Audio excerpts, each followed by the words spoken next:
Surrounded and under pressure, men from this Ukrainian coastal defence unit have refused demands that they surrender to the Russians.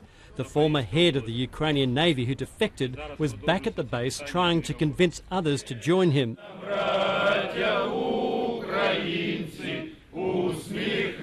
They responded by singing the Ukrainian national anthem. There was confusion over surrender ultimatums.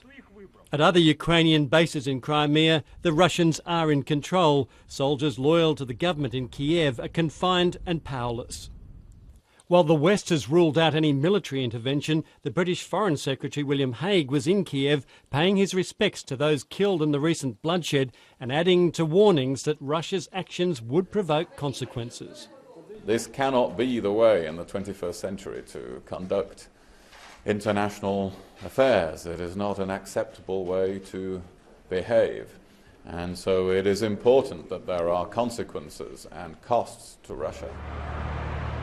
And despite the reality that the Russians now control Crimea, the new government in Kiev remains defiant. Any attempt of Russia to grab Crimea would have no success at all.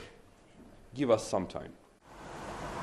That price is already being paid in nervous stock markets, especially in Moscow, where stocks are significantly down, at one point wiping away nearly $70 billion in value. But it's the risk of all-out war that worries everyone in Ukraine and beyond. It is now of utmost importance to restore calm, to de-escalate tensions immediately through dialogue.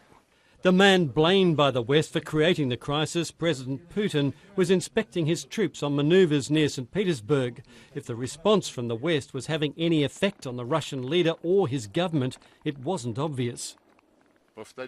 I repeat, this is a matter of defending our citizens and our compatriots, on defending the most important human right, the right to life.